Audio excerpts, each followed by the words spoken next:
नमो वरिहन्ताणं नमो सिद्धाणं नमो आयरीयाणं नमो वज्रायाणं नमो लोय सव्यसाहूनम् एष सुरासुरमणुसिं वन्दितं धोदघायिकं ममलं प्रणमामि वड्डमाणं तिद्धं धम्मस्य कर्तारम्।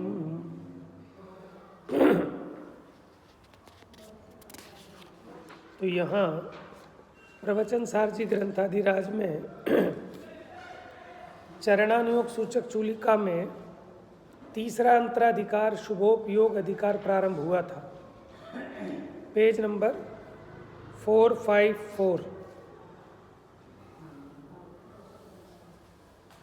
जिसमें बताया कि शुद्धोपयोगी श्रमण है, शुभोपयोगी भी श्रमण। शुद्धोपयोगी निराश्रव हैं, आश्रवी हैं शेष सब।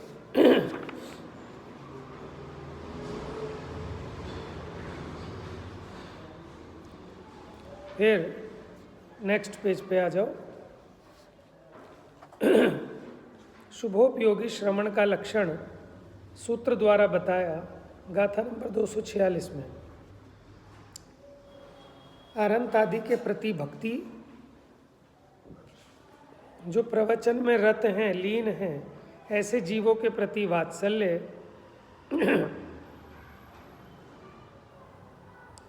वह शुभ युक्त चर्या है, माने शुभोपयोगी का आचरण है।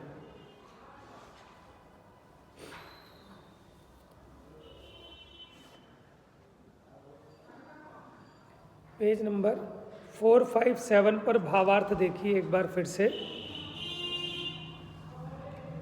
मात्र शुद्धात्म परिणति रूप रहने में असमर्थ होने के कारण, माने जो अपनी शुद्धात्म परिणति में ही रहें चाहते तो यही हैं, लेकिन नहीं रह पाते, जो श्रमण पर ऐसे अरहंत आदि के प्रति भक्ति से तथा आगम परायण जीवों के प्रति वात्सल्य से चंचल हैं। चंचल माने अस्थिर हैं। हाँ, मुनिराज को ही कहते हैं श्रमण।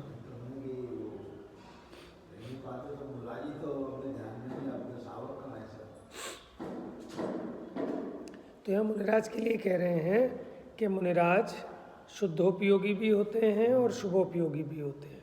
मुख्यता से तो शुद्धोपयोगी ही होते हैं, लेकिन गौणता से शुभोपयोगी भी होते हैं। तीन कषाय चौकड़ी का अभाव तो दोनों के रहता है। तो उस श्रवण के शुभोपयोगी चरित्र है, क्योंकि शुद्धात्म परिणति पर द्रव्य प्रवृत्ति के साथ मिली हुई है। देखो, शुद्धात्म परिणति तो है, लेकिन अभी पर द्रव्य के प्रति उनका उपयोग भी जाता है, अरहंत आदि की भक्ति के प्रति। इसलिए वह शुभ भाव के साथ मिश्रित है। इसलिए मुनिराज को क्या कहा कि शुद्धोपयोगी भी होते हैं और शुभोपयोगी भी होते हैं। अब शुभोपयोगी मुनियों की प्रवृत्ति कैसी होती है, नेक्स्ट पेज नंबर 458, गाथा नंबर 248।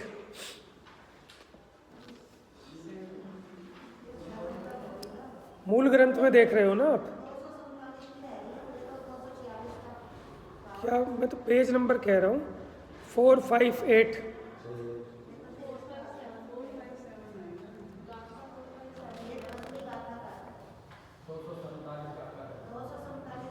अच्छा, 246 हो चुकी है, 247 लेनी है।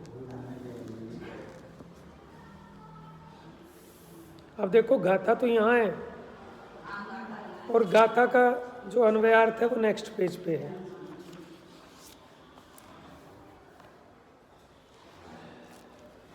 वंदन नमंसणे हिम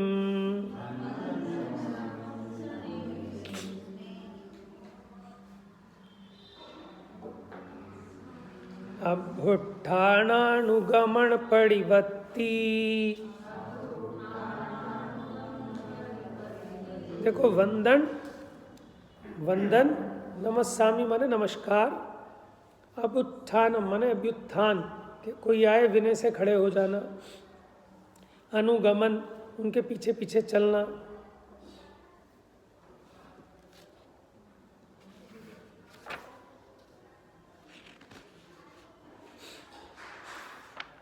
परिवत्ति माने प्रतिपत्ति, समणेषु समावरणो, समणेषु माने श्रवणों का,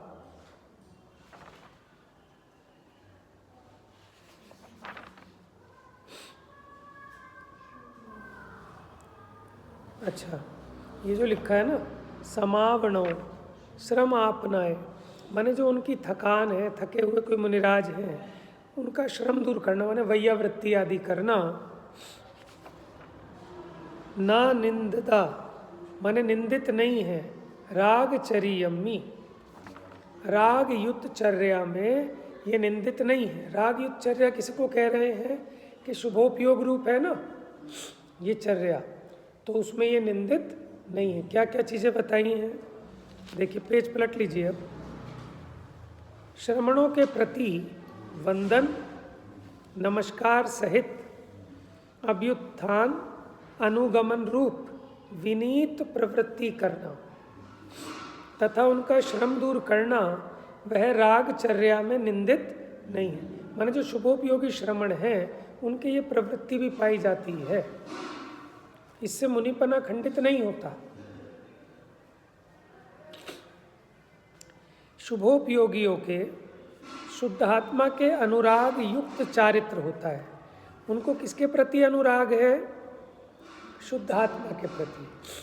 तो बाहर में जो अरंतादिक हैं वो शुद्धात्मा है, अथवा जो शुद्ध आत्मा को प्राप्त करने के लिए मार्ग पर चल रहे हैं ऐसे साधु आदिक, उनके प्रति भी उनको अनुराग है।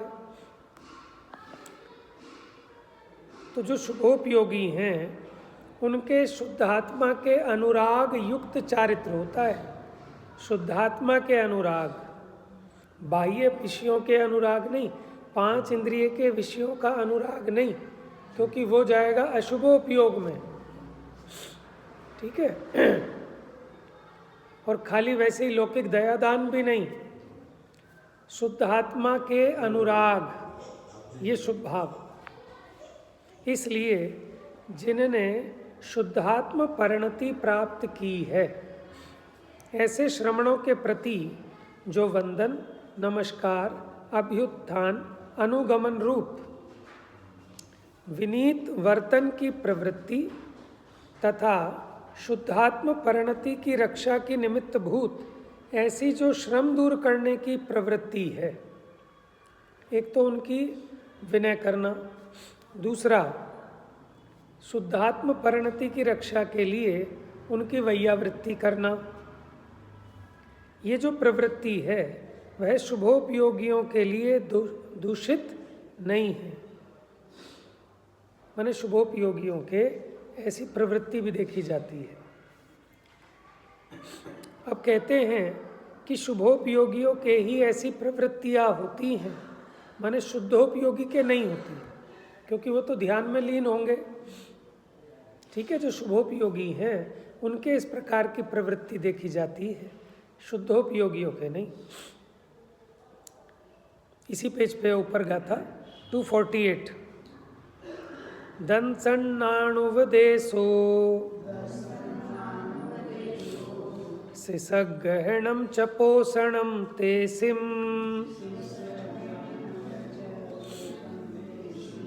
चर्या हि सरागाणम्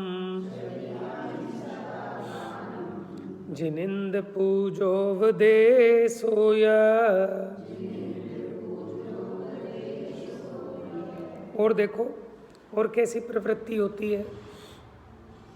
दंसन नाण, ठीक है, दर्शन और ज्ञान का उपदेश। समझ में आया? सम्यक दर्शन सम्यक ज्ञान का उपदेश। शिष्य गहनम माने शिष्यों को ग्रहण करना, माने दीक्षा आदि देना। च पोषणम तेसिम, उनको पढ़ाना, उनका जो आचरण है वो कराना, इसका नाम है उनका पोषण करना। किसका? शिष्यों का, जिन साधु आदि को दीक्षा आदि देते हैं। और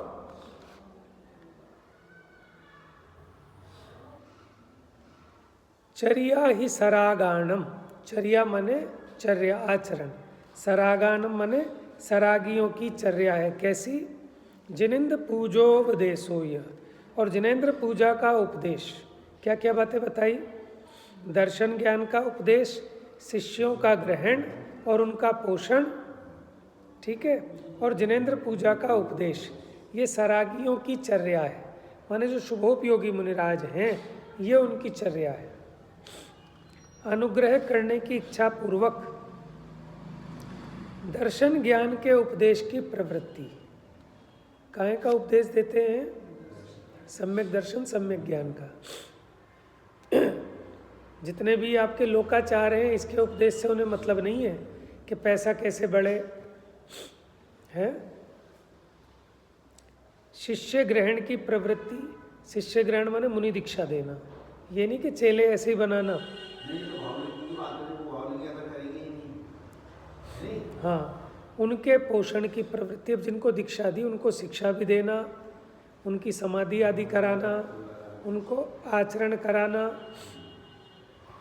और जिनेन्द्र पूजन के उपदेश की प्रवृत्ति शुभोपयोगियों के ही होती है, शुद्धोपयोगियों के नहीं होती।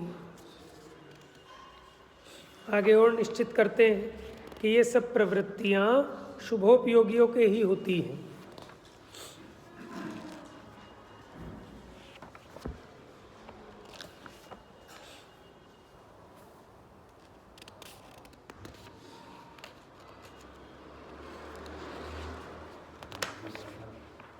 गाथा यही है, पेज नंबर 459 पर,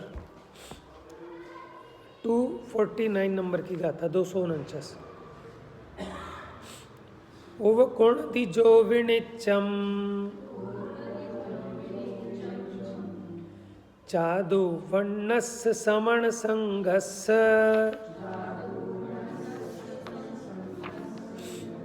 देखो, उवकुण्डी माने जो उपकार करते हैं, नित्यम माने नित्य, चादु वर्णस्य माने चातुर्वर्ण, समन संग माने जो 4 प्रकार का श्रमण संग है उनका उपकार करते हैं। कैसे करते हैं? काय विराधन रहिदम सो विसरागप धाणों से।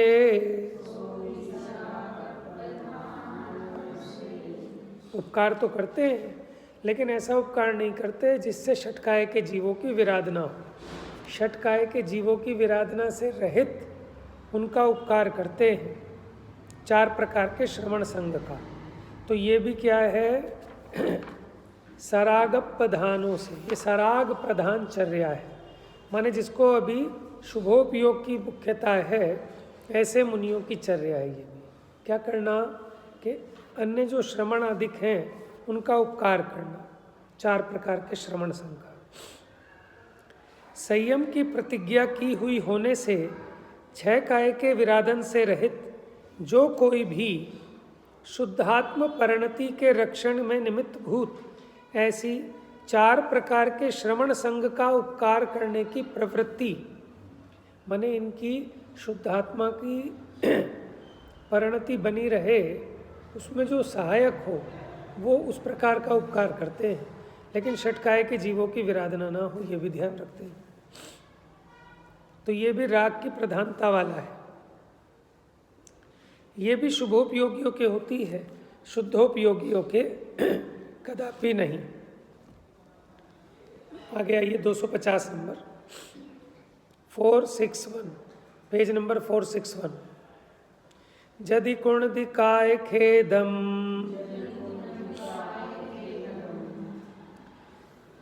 वेज्जा वच्चत्थ मुज्जदो समणो ना हवदि हवदि अगारी, धम्मो सो सावयाणम से।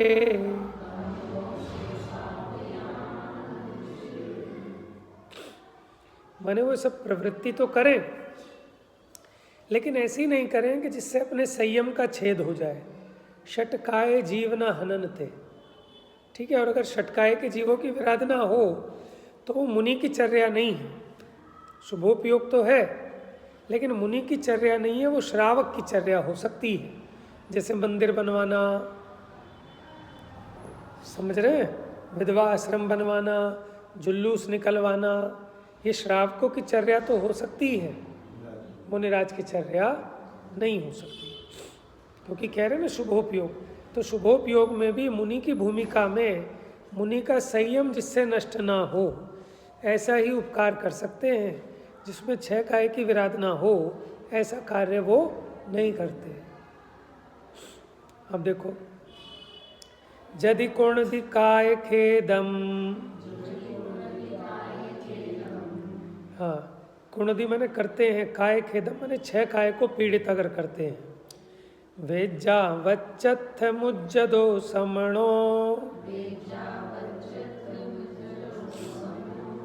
वेज्जा वच्च माने वैयावृत्ति में, अर्थ माने प्रयोजन के लिए, उज्जदो माने उद्यत, समणो श्रमण, के वैयावृत्ति में उद्यत मुनि अगर 6 काय के जीवों को पीड़ित करते हैं, ना हवदि हवदि अगारी,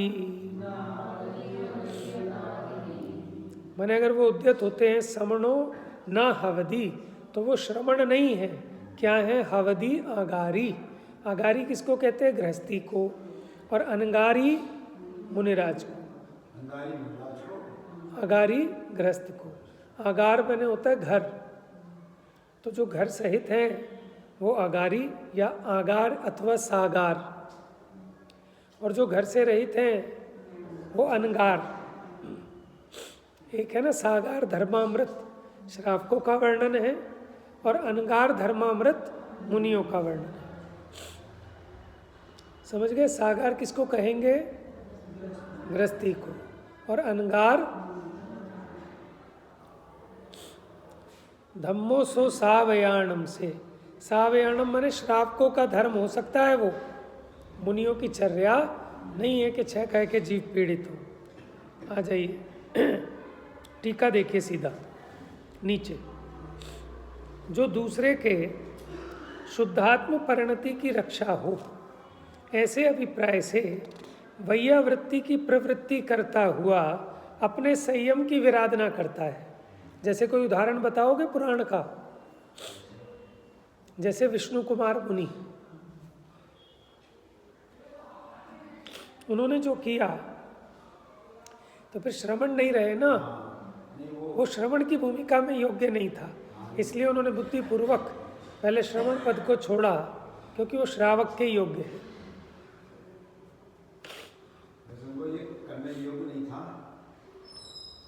तो इसलिए तो गुलिस्तान गिर गया ना, पहले छोड़ना पड़ा, ग्रस्त पद में आना पड़ा।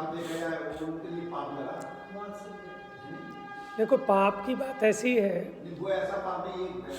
हाँ, तो वो कार्य मुनि के योग्य नहीं है, ठीक है। इसीलिए तो उन्होंने पहले मुनि पद छेद किया, फिर ये कार्य किया, फिर बाद में फिर दोबारा दीक्षा ली। देखो,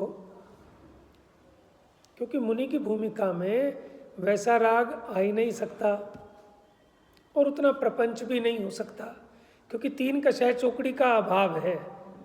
3 कषाय चौकड़ी के अभाव में इतनी वीतरागता होती है कि सहज में वैसा तीव्र राग उत्पन्न नहीं होता कि एक मुनि दूसरे मुनि से बिछड़ रहे हो तो ऐसे रोएं जैसे माँ बेटी की विदाई होती है।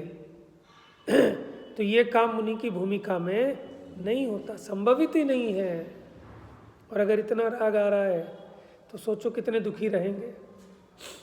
है? 2 मुनिराज मिले, आंखों से आंसू झड़ने लगे, गले मिल रहे हैं। अरे ये गृहस्थी की भूमिका में भले हो, समाधि कराते हैं। देखो समाधि में वो अपना उपयोग साध रहे हैं, जो समाधि कराने वाला है ना, अपना सामने और सामने वो वाले हाँ, को कर रहे हैं। वो अपनी अपनी साधना कर रहे हैं उसमें, उसके साथ साथ उसकी शुद्धात्मा की साधना में निमित्त हो रहे हैं। अब उसके लिए रो थोड़ी रहे हैं, हाँ, बोल दीजिए। तो वैसा राग नहीं है वहाँ, तो बहुत अंतर है। तो शोभा भी नहीं देता, आगम से भी विपरीत है ना। ये कि तो गृहस्थी जैसी चर्या हो गई, जैसे बेटी की विदाई पे पिता रोता है, माता रोती है, योग्य नहीं है। सीन आपने देख लिया अभी? हाँ, हाँ, मैंने देख लिया, मैंने पूछा। देख लिया मैंने। ऐसे एचपी से रोए, हम लोग आपसे खा गए हैं। हम क्या है वो, ये सुनना पड़ रहा होगा।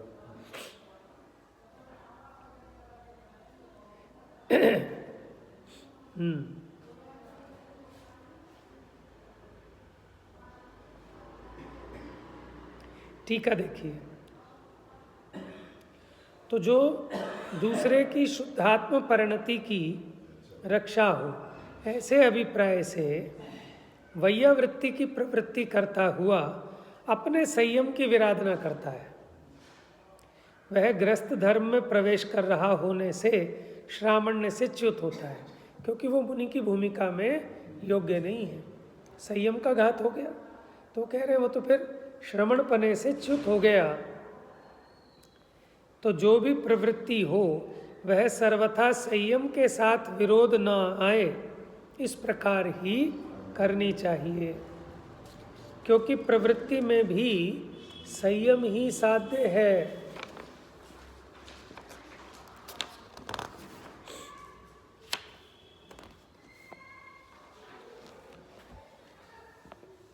भावार्थ के बाद देखिए सेकंड पैरा।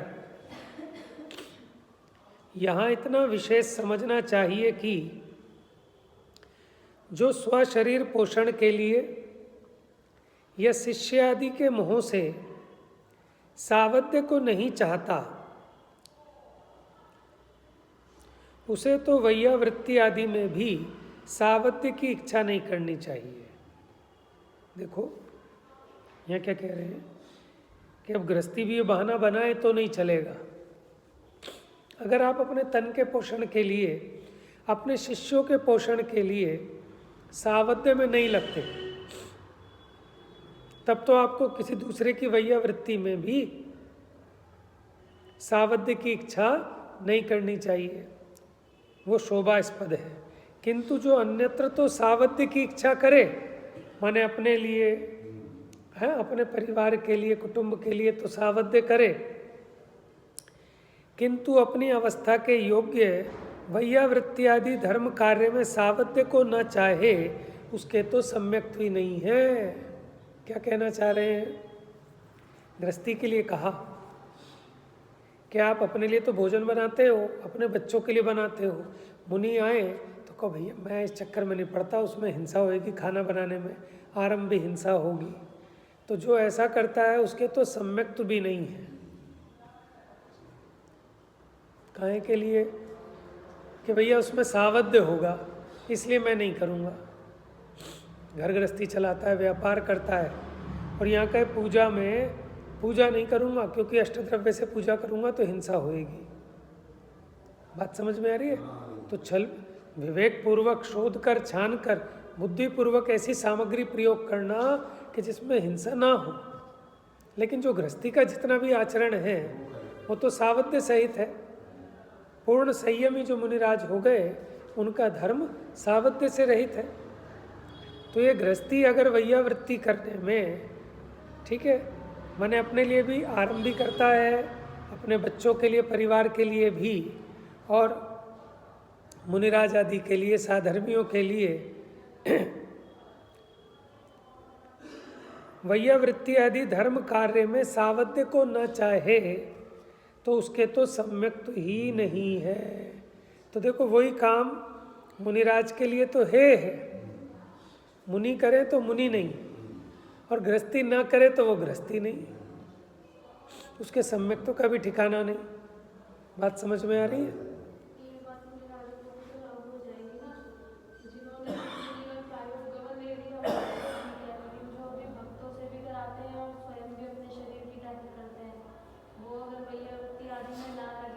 नहीं, यहाँ सावध्य की बात कही ना। सावध्य में क्या, जो आरंभी हिंसा होती है उसकी बात है। तो वो गृहस्थी कोई होती है, मुनिराज तो आरंभी हिंसा के त्यागी हैं। हाँ, गौणता से वो बात ले लो, फिर आरंभ मत कहो उसमें। जैसे वो क्या कह रही है, जैसे समाधि मरण है ना, इंगिनी मरण है, प्रायोपगमन है, और तीसरा कौन सा है, भक्त प्रत्याख्यान। एक तो ऐसा होता है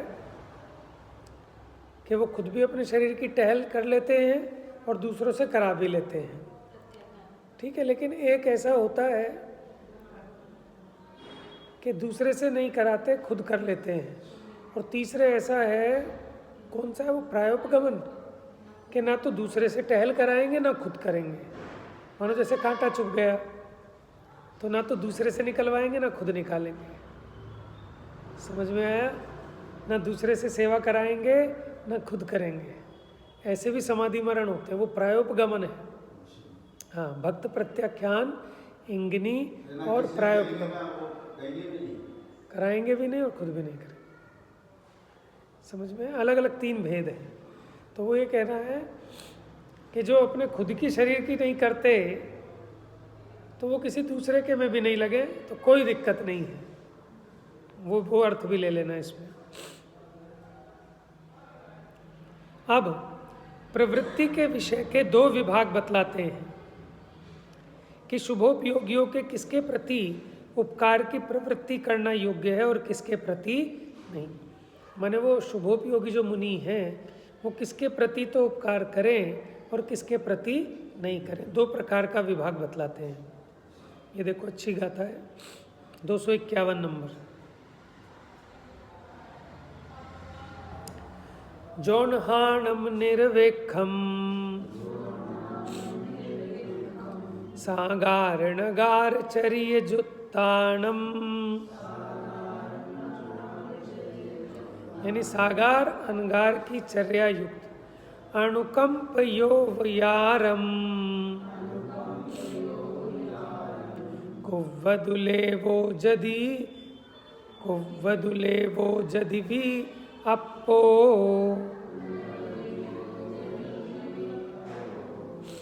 क्या कह रहे हैं?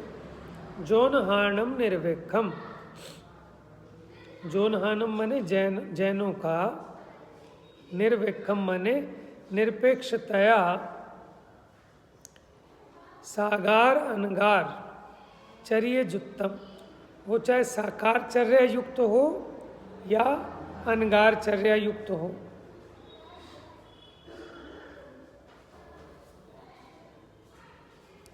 तो यहाँ साकार अनकार दर्शन और ज्ञान ले रहे हैं, सागार अनगार नहीं कह रहे, साकार।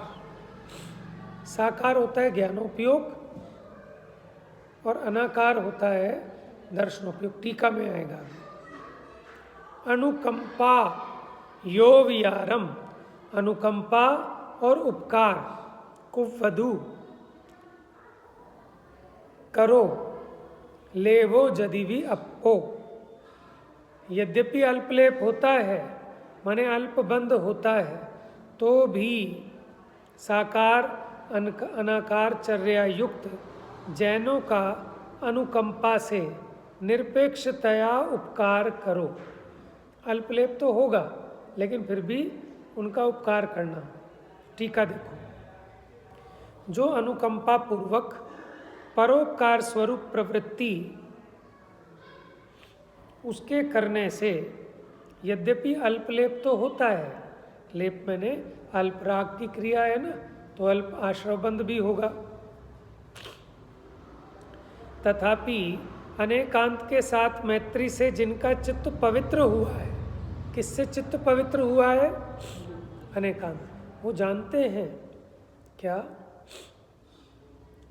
कि निर्लेप दशा और सालेप दशा, कि अपनी भूमिका भी ऐसी है कि हम निर्लेप नहीं रह सकते, योग्य तो वही है, लेकिन अभी इस भूमिका में अल्पलेप होता है तो भी धर्म का अंग है, इसलिए उसको करते हैं उपकार आदि को। लेकिन उपकार कैसा करते हैं ये भी ध्यान रखना। हाँ, अभी समझा रहे हैं। उनकी भूमिका में जो योग्य होगा ना वो उपकार करेंगे, उपदेश देंगे, ये उपकार कर देंगे, लेकिन आपको खाना खिलाएं, ये उपकार नहीं करेंगे।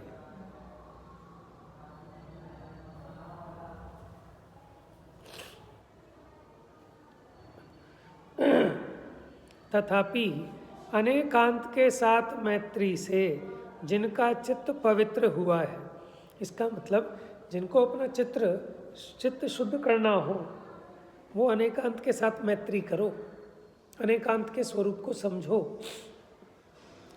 ऐसे शुद्ध जैनों के प्रति, जो कि शुद्धात्मा के ज्ञान दर्शन में प्रवर्तमान वृत्ति के कारण साकार अनाकार चर्या वाले हैं, उनके प्रति शुद्धात्मा की उपलब्धि के अतिरिक्त अन्य सबकी अपेक्षा किए बिना ही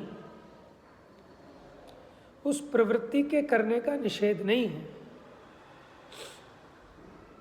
सिर्फ प्रयोजन क्या है कि शुद्धात्मा की उपलब्धि हो, शुद्ध भाव की प्राप्ति हो, उसका पोषण हो, जिसका उपकार कर रहे हैं उसको। उसके अलावा अन्य सबकी अपेक्षा किए बिना ही उस प्रवृत्ति के करने का निषेध। तो उपकार किस लिए करना? कि सामने वाले को शुद्धात्म परिणति हो, उसकी शुद्धात्म परिणति का पोषण हो, इसके लिए उपकार करना। कोई कैसा मेरे बच्चे की शादी नहीं हो रही तो इसके चक्कर में पड़ेंगे क्या महाराज कि यार इस बेचारे का उपकार करा दो। वो ऐसा तो उपकार कर सकते हैं कि दीक्षा दे दें कि हाँ बेटा दीक्षा ले ले, लेकिन शादी करा दें, ऐसा उपकार उनको उस भूमिका में ऐसा राग भी नहीं आता और वो अतिचार भी लगता है उनके ब्रह्मचर्य व्रत को। आपको पता है जो ब्रह्मचर्याणु व्रत है गृहस्थी का, उसको भी अन्य विवाहकरण ये अतिचार लगता है। अगर वो अपने बच्चों को छोड़कर, अपने बच्चे अथवा अपने नज़दीक के भाई आदि के बच्चे, उसके अलावा अगर किसी का विवाह आदि कराता है मैंने फेरे कराता है, इसकी बात नहीं कि साहब बच्चे आपके बड़े हो गए, यहाँ से रिश्ता है, कर लो, बढ़िया है, तो उसको अतिचार लगता है उसमें।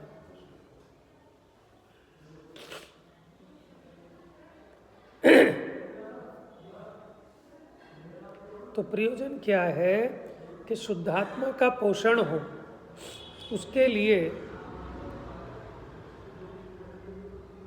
अन्य सबकी अपेक्षा किए बिना ही उस प्रवृत्ति के करने का निषेध नहीं है।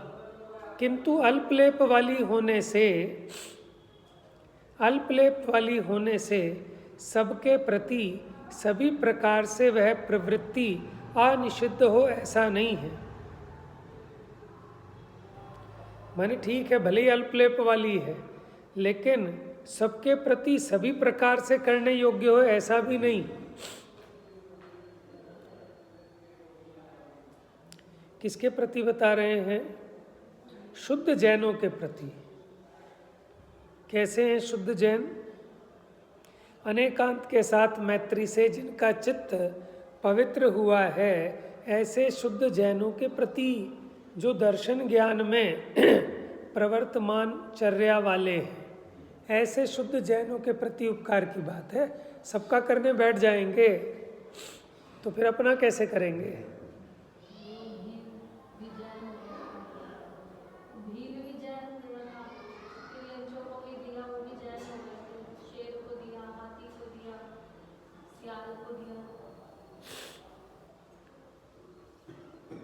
अब वो कहें सब भील को तो दे दिया, और भी तो भतेरे, उनको भी दे दो। तो इसलिए सबके नहीं, बाकी उन्हें जिसकी विशेष पात्रता दिखती है, जिस पे अनुराग आ जाए। तो ज्ञानियों का जो अनुराग है वो अकारण नहीं होता, उसकी होनहार भली होती है और उसके पुण्य में ताकत होती है। स्वर्गों से भी इस सिंहराज का पुण्य ऐसा आया कि वो आकाश में से उतर के आना पड़ा, 2 रिद्धिधारी मुनिराज।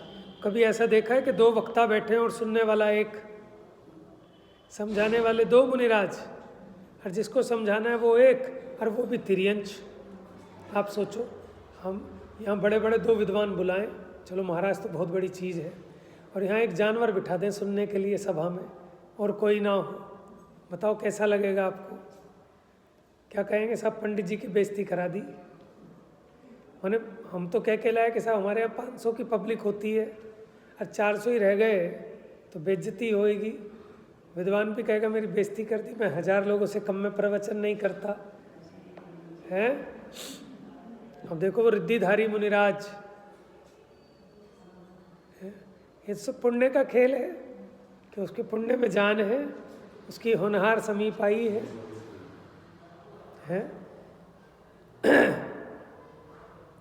तो सब बातें यथा योग्य लगा लेना, जहाँ जहाँ जे योग्य छे ત્યાં समझबूते। क्योंकि आपका प्रश्न यही खड़ा होगा ना कि आप तो कह रहे हो ऐसे शुद्ध जैनों को दे, भील को काहे को तो दे दिया उपदेश। ठीक है, वो चीज़ें गौण हैं, वो कोई अवलंबन योग्य नहीं है, वो कोई अनुकरणीय नहीं है कि अब महाराज ये देख के कि भीलों को तो दिया था, मैं भीलों को इकट्ठा करके इनका ही उद्धार करूँगा। ये काम उनके लिए नहीं है। ठीक है, समझ गए? जैसे कोई बंगालियों का उद्धार करने में तुला है, कोई तमिलनाडु वालों का, कोई सराक का उद्धार कर रहा है। समझ में आया? बात अच्छी है, करना चाहिए, लेकिन ये मुनि का धर्म नहीं है। ये गृहस्थी का हो सकता है, लेकिन मुनि के लिए घातक है ये चीज़। समझ में आया?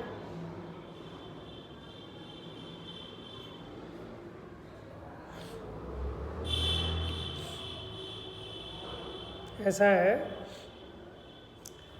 जिसको अपना काम नहीं होता ना, उसे 10 दुनिया काम बता देती है। क्या कह रहे हैं?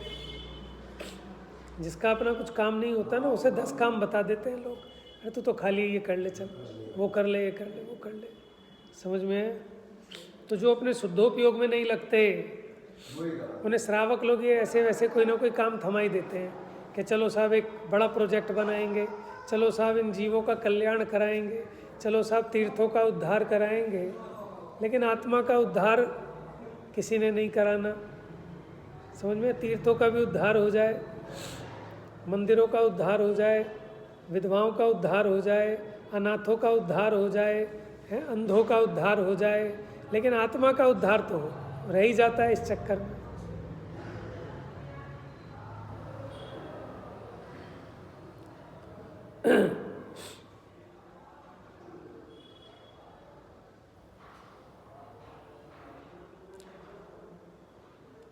तो वो कह रहे हैं क्योंकि अगर सबके प्रति सभी प्रकार से अगर वो उपकार करने में लग जाएं, तो उस प्रकार से प्रवृत्ति से पर के और निज के शुद्धात्म परिणति की रक्षा नहीं हो सकती। यद्यपि अनुकंपा पूर्वक परोपकार स्वरूप प्रवृत्ति से अल्पलेप तो होता है, फिर भी यदि शुद्धात्मा की ज्ञान दर्शन स्वरूप चर्या वाले शुद्ध जैनों के प्रति तथा शुद्धात्मा की उपलब्धि की अपेक्षा से ही वह प्रवृत्ति की जाती हो, तो शुभोपयोगी के उसका निषेध नहीं है। परंतु यद्यपि अनुकंपा पूर्वक परोपकार स्वरूप प्रवृत्ति से अल्प ही लेप होता है, फिर भी देखो ऊपर लिखा था अल्पलेप तो होता है, फिर भी करनी चाहिए, निषेध नहीं है। अब यहाँ कहते हैं कोई ये सोचे कि परोपकार स्वरूप प्रवृत्ति से अल्प ही तो लेप होता है, इसलिए सबके प्रति करो। तथापि शुद्धात्मा की ज्ञान दर्शन रूप चर्या वाले शुद्ध जैनों के अतिरिक्त दूसरों के प्रति, माने जिन्हें कुछ है ही नहीं विवेक, दूसरा शुद्धात्मा की उपलब्धि के अतिरिक्त अन्य किसी भी अपेक्षा से वह प्रवृत्ति करने का शुभोपयोगी के निषेध है। समझ में है? अब इसकी आड़ लेकर अल्पितो लेप होता है तो करो सबका कल्याण, तो वो निषेध है। क्योंकि इस प्रकार से पर को या निज को शुद्धात्म परिणति की रक्षा नहीं होती। अब इसमें चर्चा चलेगी कि शुभोपयोगी श्रवण को किस किस समय ऐसी प्रवृत्ति करना योग्य है और किस समय नहीं।